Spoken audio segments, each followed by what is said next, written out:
Good morning, beloveds. It's hot out there. I went for a walk at 7:30 and it was already 83 degrees with a feels like of 91. So please be careful. Please drink plenty of water and make sure if you start to get a little warm, find somewhere or some way to cool down. Yeah, it's warm. The weather just we're definitely seeing extreme weather. It's like in February it was literally freezing and now it's boiling. So just be a little cautious with yourself. Take care of yourself. That's what I'm asking. Drink plenty of water. It is Monday. It is January 21st. And yeah, and I just mentioned the heat. We went to see a play in a park, meaning we were outdoors. It was 100. The feels like was 100. Fortunately, just before the play started, we were already in our chairs, and we had brought umbrellas because it was overcast, and that helped too with it being overcast. It rained just enough to cool it off. So, but it was great fun. It was great fun. All right, I know. Well, I know the title. I know that sickness is unnecessary to God's creation. And Emerson says, we cannot describe the natural history of the soul, but we know that it is divine. But this I know, that these wonderful qualities did not now begin to exist, cannot be sick with my sickness, nor buried in any grave, but that they circulate through the universe before the world was, they were. That's Emerson. All right. And Ernest and Raymond have to say, I accept myself as a healthy whole person, endowed with divine life and the wisdom to maintain it in freedom of action. I am unconvinced by all the reports of disease and their many classifications. I condemn no one who believes them or experiences them. But I am certain that God is unaware of illness. I have faith that the intelligence which created my body will maintain it in perfect action, if I will cooperate. In me, the spirit of wholeness abides and remains untouched by the errors of body. The Christ in me is never ill and never depleted. God in me is the same yesterday, today, and forever. My life and its health are dependent upon my knowledge of God and my practice of spiritual truth. I now increase my understanding of this divine idea of life and let this idea be in me a power. Perfect God around me, perfect life within me. I am maintained in wholeness of body and health of mind. I am not subject to any ill. I am owned and operated by Him who made me to be His own. There is nothing in my subconscious mind to cause, maintain, or erase disease. I have denied the power of evil, sickness, and death. I have affirmed my health, strength, and vitality as God's offspring, and this alone I shall experience. God's action through me is perfect and complete. My whole being is receptive to life and joy. I love health, for God is health. I rejoice in health, for life is joyous. Life is joyous, creative activity. Nothing disturbs me, for the calm peace of faith is mine today. My thinking is based on truth. My emotions are balanced in love. I gladly cooperate with every idea of health, and these ideas come to me from all directions. All people speak health to me. I radiate health to them. I am healed and whole because my mind is centered in the Lord who is health to His people. I give thanks that never again shall I know other than health. All right. First off, one of the last lines, I gladly cooperate with every idea of health, and these ideas come to me from all directions. Is exactly that. It's like when you listen to... No, let's go back. Early in the thing, he says, I condemn no one who has these experiences, because we all have experiences of non-preferred health, health episodes, whatever you want to call them. And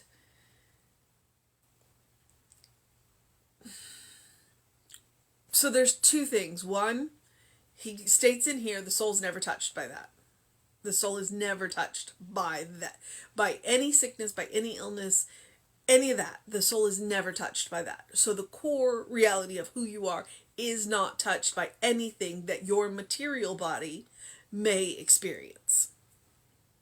Two, when we read things like this, which are statements, and we look at them and our belief goes, I can't do that. I can't believe that hard.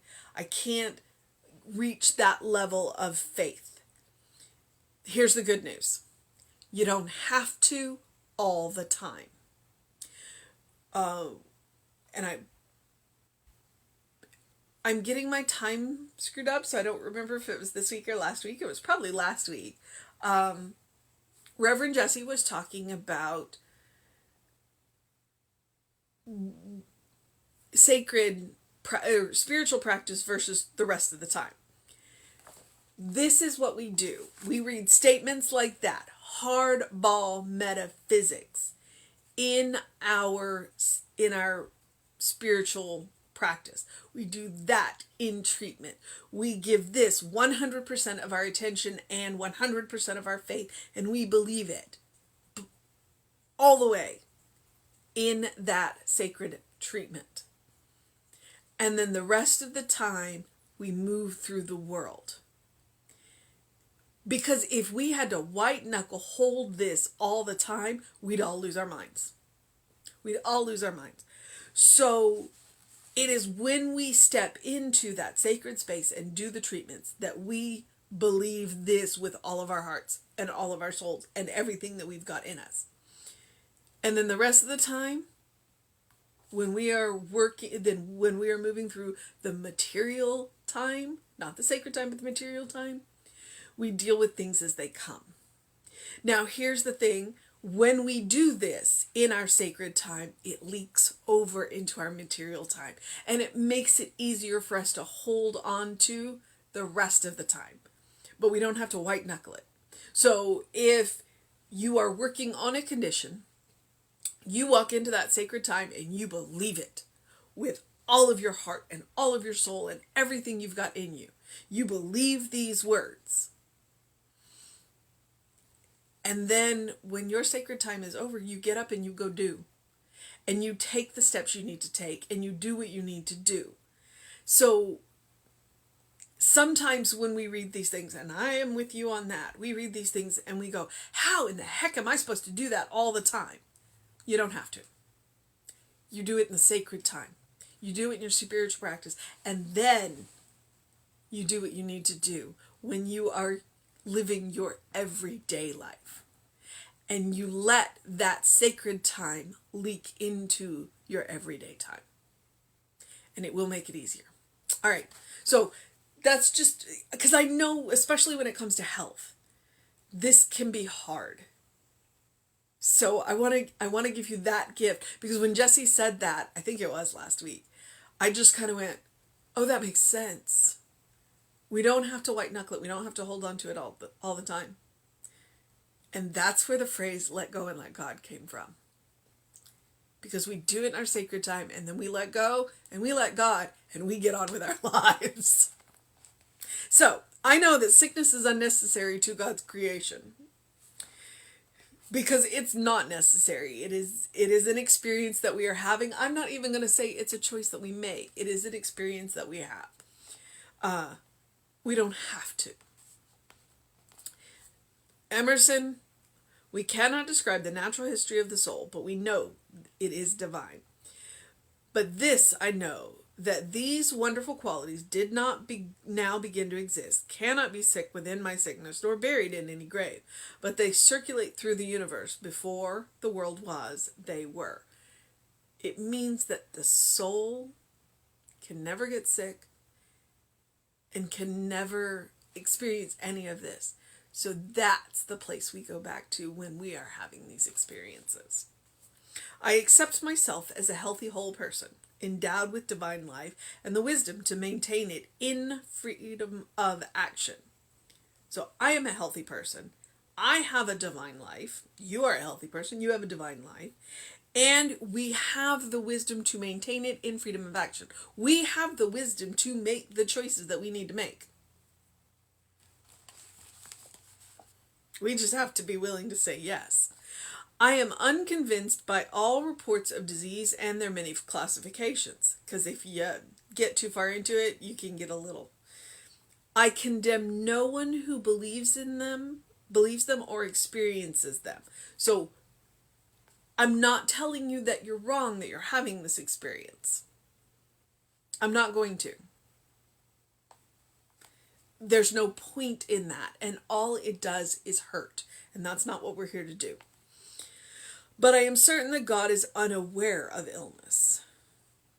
I have faith that the intelligence which created my body will maintain it in perfect action if I will cooperate. So it's still on me. It's still on us to take care of the body that we have been granted. I have to cooperate. We have to cooperate with the divine. In me, the spirit of wholeness abides and remains untouched by the errors of the body. What happens in the material world does not touch the core center of who we are. It does not touch that divine splinter that we are. So when we decide to shed this material body, that memory will not go with us. Whatever memory, whatever we have dealt with in the material body, we're not going to take that with us into the next whatever. I don't know what the next is, but we're not going to take the memory of that with us. The Christ in me is never ill and never depleted. God in me is the same yesterday, today, and forever. This is the unchanging nature of God. My life and its health is dependent upon my knowledge of God and my practice of spiritual truth. My knowledge of God and my practice of spiritual truth. Because if I practice the spiritual truth, I make good choices. If I make good choices, then my body is going to respond. And it's not just about food and, that kind of, and exercise and that. It is to some degree about knowing God, or spirit, or whatever it is that you want to call it. It's about knowing that there is something beyond, and knowing that there is something worth. Because sometimes some of our troubles is because we don't see the worth. So knowing that there is a purpose. I now increase my understanding of the divine idea of life and let this idea be in me a power. My idea of the divine life. What am I here for? I'm here to experience. I'm here to create. I'm here to love. I mean, what more of a purpose could you need? I'm not here to cure cancer. I mean, somebody is, but that's not me. But I'm here to create. I'm here to love. I'm here to experience. I am here to be.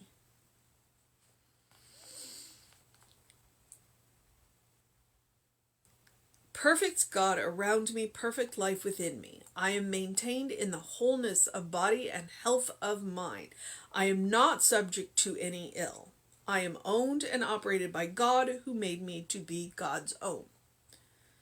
So you are maintained in wholeness of body and health of mind. You are not subject to any ill. You are owned and operated by God or Spirit, by Spirit, who made you to be Spirit's own. And Spirit, or God, does not wish you illness. There is nothing in my subconscious mind to cause, maintain, or erase disease, because there's nothing that knows it. I have denied the power of evil, sickness, and death. I have affirmed my health, strength, and vitality as God's offspring, and this I alone I shall experience. We are children of God. God does not want us to be ill and unhappy. God wants us to be well and healthy and happy and creative and loved and loving and on and on. God's action through me is perfect and complete. My whole being is receptive to life and joy. My whole being. My whole being. Now, my whole being is always receptive to life and joy. And sometimes that looks like sleep, but still. I love health, for God is health. I rejoice in health, for life is joyous. For life is that. He's missing an article in here. I rejoice in health, for life is joyous, creative activity. Life is joyous, creative activity. Maybe it's just an awkward comma. Nothing disturbs me, except an awkward comma. Nothing disturbs me, for the calm peace of faith is mine today. My thinking is based on truth. My emotions are balanced in love. And that really is a big thing. My thinking is based on truth. There is no illness in God. There is no disease in God. My emotions are balanced in love. And so frequently it's our emotions that start us on a path. So if my emotions are balanced in love, then I can handle anything.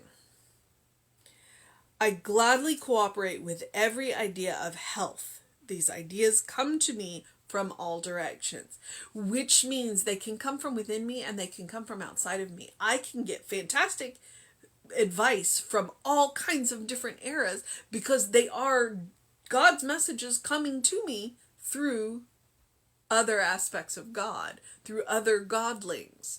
That means that doctors and nurses and shop clerks and nutritionists and dietitians and trainers and they all have ideas that contribute to our health, and they are all available because they come through God. They come through godlings.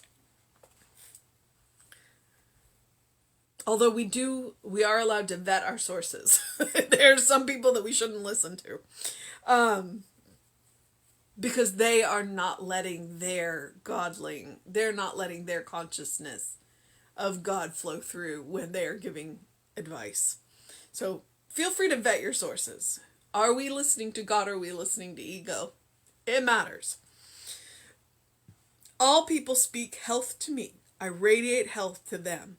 I am healed and whole because my mind is centered on the Lord who is health to his people. I give thanks that never again shall I know other than health. And that is a statement that we take into treatment. And then we move on into the world and we make the choices. We make the choices. We have the freedom to make the choices. All right, beloveds. Our mission today. Our mission today. There's so many. But I see it. Our mission today is to know that our thinking is based on truth and that our emotions are balanced in love. Sometimes I pick the mission because I need it. And having my emotions balanced in love definitely is something I could use. My emotions are... my emotions can run away with me. And so I need to balance them in love. So that is my mission today, and I hope it benefits you as well. All right, beloveds. Please do something loving for yourself. Please do something kind for yourself. Please do something compassionate for yourself. Every day. There is not a day that you do not deserve your own loving, kind compassion. There's not one. And the more you practice it on yourself, it becomes a default. And it means that you will have more to share with everyone else. All right? So, if you're going to engage your mind and your body outside, please do it early because it's hot. Please drink water. Please take care of yourself. Please get some fresh air. Even if that means standing in front of a fan Yeah. Yeah. Um, do what you need to do to take care of yourself. Because you are a beloved child of God, in whom God is well pleased always and forever, and you deserve it. You deserve it. All right? And while you are doing all of that, or none of that, or you are doing the nothing that is called rest, because rest is super important and most of us don't do enough of it. Please open the windows of your soul. Allow the breath of heaven to remind you do live in heaven now. All right, beloveds? It is all around us. It just takes us being willing to open up to the consciousness of it and to see the beauty of it. All right, beloveds. It is Monday. That means that there is a book study. They started a new book. I still don't know what it is. And I listen to the announcements and read the emails.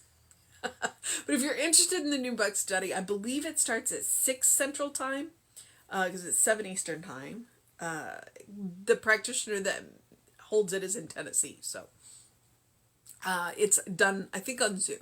If you're interested, email info@creativelife.org to get that information and the information for all of the cool things that we do, a lot of which we do on Zoom, which means they're available anywhere in the I was going to say the country, but true, they're anywhere in the world.